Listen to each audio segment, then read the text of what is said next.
Okay, guys, in today's live training, we are having our longevity specialist, Coach Brett, take the reins on this. And Coach Brett's going to be talking about the five pillars of longevity. Now, the implication behind longevity is not just about living longer. I like to share this, and if you don't mind, Brett, I'll take the spotlight for just a minute and set this important context. Um, my grandparents both passed away at the age of 83.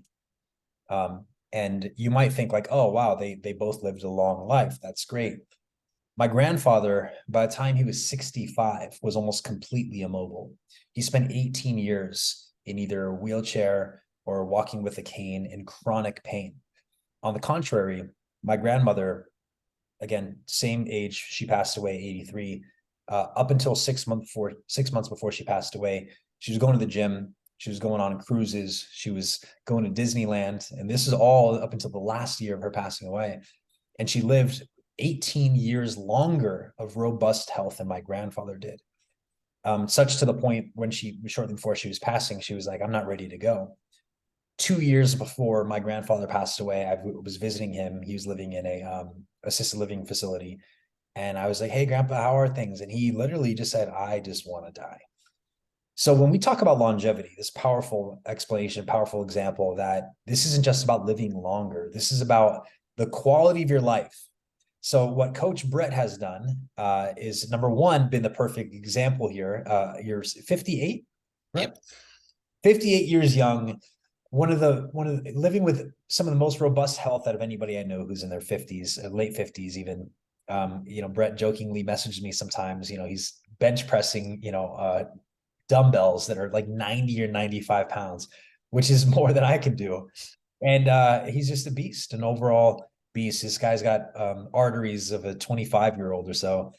So what Brett's going to talk about once again is, there's so much you can do to improve your longevity, your health span rather. And what we're going to be doing is talking about those five pillars. So without further ado, let's talk about those most important factors, Brett. Let's talk about the five pillars of longevity. Okay, well, thank you very much, Coach Will. I appreciate it. I wanted to just give one word on my background. So I had to find something that has pillars in it. And I thought of, well, gosh, I'm going on this fabulous vacation starting on Monday. And the scene behind me is what's known as the Temple of Poseidon. He's one of the 12 Olympians or original Greek gods. And it's set on the Aegean Sea. You can see the sea in the background there near Athens, Greece. So I will have a picture of me standing where I'm pointing, and I'll send that out to you guys when I return in a couple of weeks. So, Will, that story you gave about your grandparents was very potent, and it kind of sets me up for a chart I want to share with you guys too. And I'm going to have a little tricky time just doing it perfectly, but there we go. So this is a chart that Peter Attia, MD of Longevity, kind of created. And I know you can't see it super good, but there's not much to detail here. It's basically the average life of an American. And so you see that blue line. So if you go left to right, that's just us aging. And the quality of our life is going to keep getting kind of worse and worse. And you see, I wrote a number on there if I can show this very well, but I texted Will before the meeting, and anyway, the average life of an American male is 73.5. But by doing the protocols that are illustrated in the blue, body recomp blueprint, and in following some of my longevity hacks that I'm going to recommend. And by the way, we're going to do this every week. So this is just going to be an overview, and then we're going to kind of keep peeling back the onion and get into more details and answer your more specific questions as we go along through time here. But the point of this is to show you, lifespan, which is how long we're going to live, but then pushing out that curve with those red arrows. And that's going to be, illustrating what we're going to call health span. So living those quality years, so getting more years of life, but also getting a lot more quality in those longer years. And how do I know this is true? Kind of Will alluded to it. That is, if I was an average 58-year-old, I would plot on the blue line, and I'd have 58-year-old arteries according to the test that I did, which is a carotid ultrasound on my neck. But instead, my results came back on, I have arteries of average 24-year-old. And that's because we're lifting heavy, we're eating protein, we're getting our sleep, we're managing our stress. It works, and my other blood labs are telling the same story. The testosterone, the healthy cholesterol, the HDL, all those things are, proof points that if you do the right lifestyle activities, you have a lot of control over the way things are going to go for you. So Will, I think, alluded to the five pillars that we're going to talk about today. And it's going to be a brief conversation. And what I've done is I've teased out what, in my opinion, are the three most important or key things to think about. There are lots other ones, and maybe there are more important ones, but these are really important in my opinion. So we'll dance through them real quick. And then, like I say, we're going to have a weekly dialogue. I'm going to have a stage every Thursday. And I think we're going to explore questions that you guys have in particular, and just kind of get into what healthy people do to, maintain their quality of life. So the first pillar of longevity that we want to discuss is sleep. And so when I think about the three most important things that we should consider in improving the sleep quality, this is a result of me studying maybe about a dozen podcasts from Dr. Matt Walker, who's the preeminent sleep expert known around the world. And so, and other experts that we trust too, like Dr. Andrew Huberman from Stanford University. So one important point is you want to get that bright sunlight in your eyes when the sun rises in the morning. And then pairing that with light, you want to control your evening light after, call it 7 p.m. So where you have dimly lit table lamps. You're not doing your TV screens and your iPhone screens after maybe 8:30 or 9, so that you're giving yourself that time to get sleepy and enjoy quality sleep. We know that sunlight does a lot of stuff, but one of the things it does is it turns off our sleep hormone, which is melatonin, and it's going to turn on our alert hormone, which is cortisol. And so, this is called the circadian biology, and it's very important. So if you just do that one thing, that's a big part of improving your sleep quality. What else you can do is exercise. And what I mean by that, anything, getting your walks, doing your lifting, doing housework, I don't care, getting your steps, park further away from the grocery store. Doing any kind of exercise, getting any kind of movement in your day raises what's called our sleep hunger. And literally it's the chemical called adenosine. But by doing that, it increases our desire to be sleepy in the evening hours, which is what we want. And then the last big thing, so my third hack is for quality sleep, is you want to seek a cool, dark, and quiet environment. So by cool, set the ambient temperature to something that's a little bit uncomfortable for what you like, during the day. And we'll get into this. Maybe we go back and forth now, but I think, I was talking to Will about it even. And Will, you tried this. You put your thermostat down to like, I think 65, if I'm not mistaken, and you slept like a baby. So, I mean, these things actually do work and they're worth a try. So anyway. Yeah. So let me chime in just for a quick second. To answer your question, yes. I brought my thermostat down. I think it was like 66, 67, 65 is a little chilly for me. To the point where it's almost uncomfortable in the middle of the night. I'll wake up and might have to pee because it's so chilly. But here's what I do know. Focus on a tip that's easy to integrate, that doesn't require much friction. So being able to preset your alarm for 65 degrees doesn't require friction at all. Detaching from your screen, if that's a habit that you've deeply embedded, that might have a little bit of friction. So start with the path of least resistance, and that might be the biggest thing for you. I personally don't stop looking at screens an hour before bed. I'm usually about 15 minutes before bed, but I don't really have much sleep issues. But I do know that one of the biggest things I was able to easily integrate was changing the thermostat down to, it used to be 72, and I used to wake up kind of sweaty sometimes. Now I don't wake up sweaty at all. And I noticed there's a significant reduction of waking up in the middle of the night. Very good point, Will. So when I'm going to go through, you can pick one of them. You don't have to do every single 15 things I'm going to talk about. And like Will said, if you don't have the problem of needing to fall asleep, so the insomnia or anything, maybe you're okay. But that backlighting from the TV and from the iPhone is going to interrupt landing into good sleep zone. Okay, number two, it's our second pillar of longevity, and not in any particular order, but also extremely important, is exercise. And so we know that. That's why we joined the program, is to recompose our body.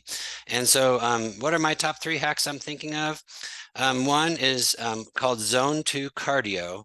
And I learned this not only from Will and the program, but also from interviewing a cardiologist, Dr. Mike Twyman. I've got a great Zoom with him where he talks about this very specifically. And let's define what Zone 2 Cardio means real quickly. It just means getting at a pace where you're almost losing your breath. So if it means brisk walking or, elliptical or treadmill, get it so that you're kind of working. And you can do it in intervals if you're not ready to do a 20 minutes of full out, zone two, but get some periods of time where that's happening. That's going to be real beneficial for your heart. The second hack is to really stress this, is to do your warm-up routine. Will's built an incredible 8-minute full body warm-up, and it hits all the kinetic zones in your body, kinetic joints. And I didn't used to do this, before I joined Will, but even, it took me a while to make it a hardwired habit. And I love it now, doing some of that movements with your arms and circles. It's just wonderful for me. And then the third thing I wrote is, and I think, Will, I stole this from you in one of your recent Instagram posts, control your eccentric movement. And I call it kind of the return. So like if you're doing a bicep curl, the return is, or the eccentric is dropping it back down. If you're doing a chest press, the eccentric is bringing it back down. So I call it the return. But there you want to have careful, slow, thoughtful mind muscle connection and control, and you're going to get a lot more efficient benefits by doing that. So those are my three hacks for exercise. Okay, then the third pillar of longevity, maybe the most important one, is nutrition. And we got Coach Chase to help us guide through all the details on that. So I'm just going to lay out three quick hacks that I think are most vital. And I gleaned these from our favorite scientist, not doctor, but Alan Aragon. He's got a nutrition MD, MS. And anyway, he wrote a book, which I have. It's a staple for me to research from, called Flexible Dieting. And so the number one rule, and we talk about this all the time, and that's because it's very important, and that is get your protein.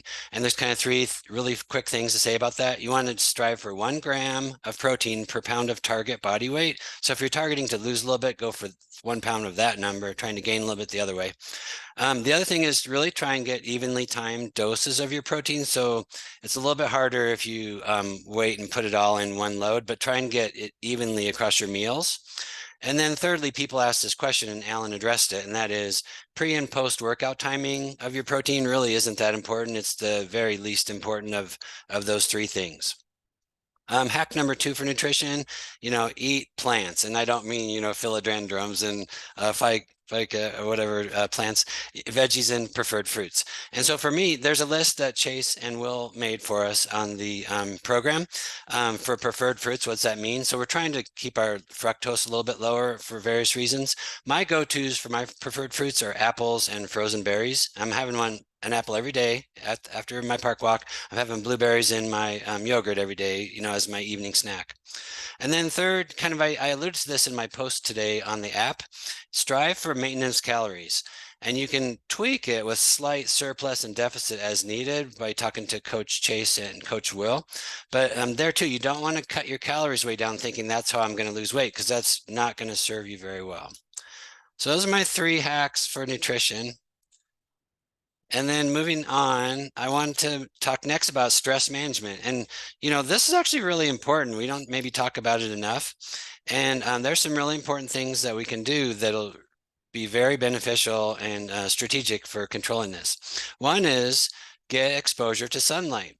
And I made recently a very good Zoom on this, talking about all the health benefits and the techniques and advice, but basically strive for 10 to 20 minutes of limited exposure to UVB, the sunlight, 2 to 3 days a week. What's that going to do? Oh, so many things. It's going to help build our bones. It's going to reduce our anxiety, which is the whole point of stress management. It's going to do some other cool stuff too, like it's going to help raise your testosterone. There's amazing health benefits to getting sunlight exposure. And then we know that exercise, repeating that hack is going to be amazing for stress management.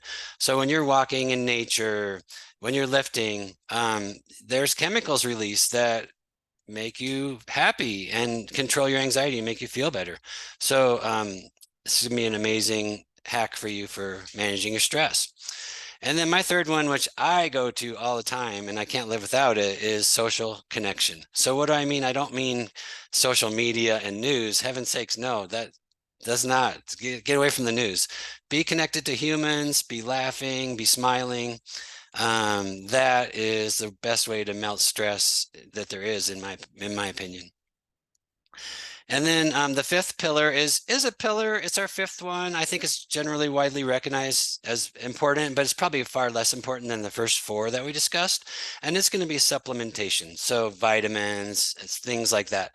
So what are my top three things I want you to think about and make sure you try and consider putting into your habits? One is caffeine. So what's caffeine going to do for you? A few things, right? A couple of really big things. One is going to rev up your metabolism, which is one of the things we're trying to strive for in body recomposition. It also improves, things like motility, not to just get in too gross here, but we want to remove the waste products, and caffeine's an amazing thing to help along with that. The second hack is creatine monohydrate. It's one of the most respected, tested supplements. Alan Aragon talks about it extensively. It's on his kitchen countertop. It's going to help repair muscle. It's going to help reduce soreness, all kinds of really good stuff. You can just throw a scoop in your coffee. It's so easy. If you have it right next to your coffee pot, how could you miss it? And then the third one, this is something I believe in, but it's not something everyone has to do. And maybe vegetarians have a different viewpoint too. So that's another aspect here. I take omega-3 fish oil. And the reason I take it is, Alan Aragon recommends it. It reduces inflammation, which we want to do, especially as we age. Chronic inflammation is a big deal. It reduces our triglycerides. And what are those? That's the fat cells in our blood. So that's going to help manage our metabolism and blood sugar. And then it increases our heart health. So that's why it's really important. It's an important thing for me to take care of. But there too, that's kind of becomes kind of particular. And when we get into too much of this advice, I always have to give a little disclaimer. Everyone has to figure out and is in control and accountable for their own decisions in consult with your health professionals, and maybe from some advice from people like, people on our team like us. So that's the extent of the 5 pillars and the 3 hacks of each one. I did promise you in my meeting invite, I'll create a little, checklist if you like, and we can put that as a little attachment beneath the Zoom video. But I'll throw it back out there to Will and Lester in case you guys want to chime in. Yeah, that's that's great, Brett.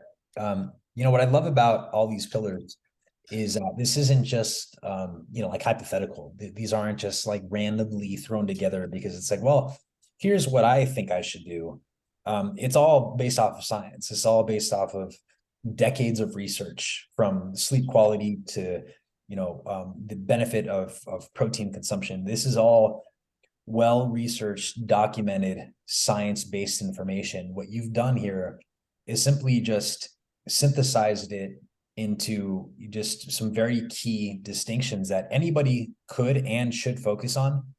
And then it just gets rid of all the fluff, gets rid of all the guesswork, it gets rid of all the assumptions. And if you focus on these key things, then you have the opportunity to really just maximize your human experience in such a robust way.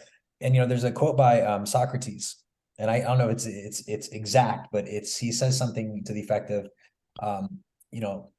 it's a shame for a man to grow old without realizing the strength and beauty of which his body is capable. And we're talking about that. We're talking about living a robust, healthy, strong life. And everyone who's on this call has experienced the latter, experienced the lack of strength, almost the physical insecurity, the lack of confidence about their body. And we've been able to adopt a lot of these key principles into our lives. And we all right now are like, yeah, of course, this all makes perfect sense. This is easy to do. But there's also a saying that just because it's easy to do doesn't mean you're going to do it. Common sense isn't always common practice. So when you are able to just sort of get rid of the fluff, integrate some of these key principles, those top four are very important. The fifth one, yes, supplementation really just comes down to if you are dealing with a deficiency or if you want to optimize it. Bottom line is if you start to incorporate these principles and you do it each and every day, each and every week, a year from now, you'll be unrecognizable. And you'll also have to develop the habits and the routine to have it be something that just doesn't last for a few, days or weeks or until next summer. This is now part of your lifestyle. And that's the way that we have this confidence in knowing, like, Brett jokingly says, like, become hard to kill, because you are. Because if you have a body that's strong and robust and in health, you're not going to get taken out easily by heart issues or diabetes or cancers, because your body just becomes a lot more resilient. So Brett, fantastic job as always. We're gonna record this, and like Brett mentioned, we're gonna put together like a little checklist at the bottom of this. So I appreciate you guys tuning in, and we'll catch you next time. I just had one more quickie thing to say, and I forgot, and that is with my checklist, I actually looked at what I did yesterday, and I got all 15 things. So when, like Will said, when you synthesize this and figure out that it's easy to adapt and integrate, it just becomes part of your routine. So that's what I want for you guys. Awesome. Appreciate it, Brett. Thank you. Take care.